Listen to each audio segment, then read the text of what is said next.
Everybody's got traumas. We all have things that were beyond our control that created pain. But today, people talk about their trauma as part of the identity. But most traumas they're stressors. They were more stressful then. We had the capability to deal with it, but he has a different level of capability today than he did back then. And he woke up to that, and he reclaimed his true self. All of us have more today than those times. All of us have done things at times where we felt guilty or not enough or were unworthwhile, but you made the best decisions you could at that time. You couldn't have done anything but what you did back then. It's the best you had of resources at that time. We're not still beings, we're growing. And post-traumatic growth is the whole purpose between trauma. But somehow we think we're just gonna live with our trauma or manage trauma, and most of that's just story that we built up in our head and made it worse and worse and worse because it meets many of our needs. 6 needs we're trying to meet: certainty, uncertainty. Ironically, if you're totally certain all the time, it's great in the beginning and then you're bored out of your mind. We need variety, significance, the need to feel unique, to feel special, to feel important, love and connection, growth, contribution. Guess what? Trauma is significance. It's bigger than anything else in your life. And by the way, trauma also creates variety, believe it or not. It's why do people go watch a movie? People don't go to a movie where the main character starts out, you've heard me just describe this before. What's it like in the beginning of the movie? They're happy, they're healthy, they're fulfilled, they have beautiful work, they have beautiful relationships, their life is perfect. And then as they go through the story of the movie or the book, what happens? They're even happier, they're even more loving, it's even more beautiful, and it ends with them happy and beautiful and loving. Who's gonna go to that movie? No one! Because most of us, what creates an excitement is conflict. And many of us create extra dramas for the conflict. Let the conflict be the pursuit of your goals and the obstacles you face to have to become more. We don't need old stories to go live by. And anyone in this room can do what he just did, which is draw a line in the sand and remember that you are more than your memories. You're more than these pieces. And this whole world we've created in the last 10 or 15 years with kids especially, now they're adults. Millennials now are 40, 45 years old, I guess, the leading edge. And they've been taught you should give me a trigger warning about a story before you tell it. What have we done to these poor kids?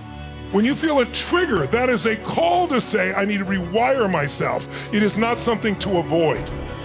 Or your world's gonna get smaller and smaller, and you'll have a great story about it, about what happened to you. But everything you're gonna tell me, losing 10 people in 3 days, losing your love of your life, losing everything financially, losing your home, losing your dog, losing your friend, all that is like playing a country western song in reverse. You get back your house, you get back your car, you get back your truck, you understand? We are in a place in life where someone else has done that and they've overcome it. So all you have is a story. And you may be getting it because many of you in this room especially are such givers. And you're responsible to so many people and you care about so many people. The only time you care about yourself is if it's bad enough that you're so overwhelmed that you have to care for yourself. And that is a poor way of living your life. It's not something that's sustainable. So it's not that you can't deal with it, it's like you have to create a problem so big that now, finally, you have to pay attention to yourself. And you might feel sorry for yourself because at least you're feeling for yourself right now. Okay, you're one of those people. You're a giver. I've got to know you over time and you're just like, give, give, give, give. Well, now I got enough reasons that I can feel my own feelings, feel for myself, deal with my own conflicts, but it's a call. All of it is a call to your soul and spirit to claim more of who you really are. And you won't. It's like if I lift a light weight and I do 100 reps, I get no growth. I get maintenance. I can maintain the muscle. If I don't use it, I lose it. I pick that big ass weight I can barely lift and I can't even do 8 curls and I make myself do 12 or 11, that growth is gonna be explosive. Emotional, spiritual growth is what really makes us happy long-term. My set of beliefs was, okay, well, death, okay, it's, I don't know what it really means in the end, but I don't think this is the end. Nothing ever ends. Everything in the universe transforms. It goes from one thing to another. Nothing is destroyed.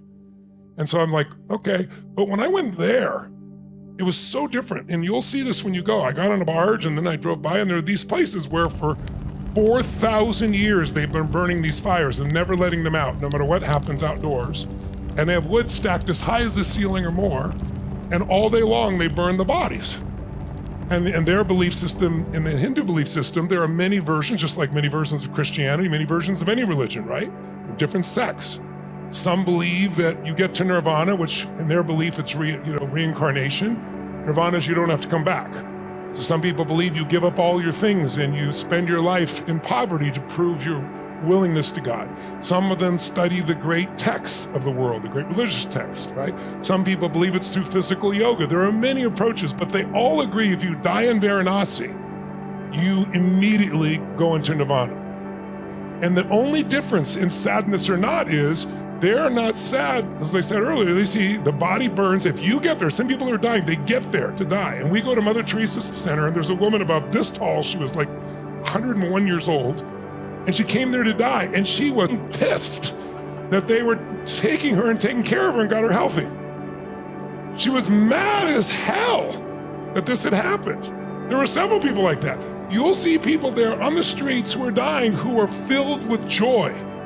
And you'll go to places in the West where people are pissed off because they didn't put the special sauce on their burger, right?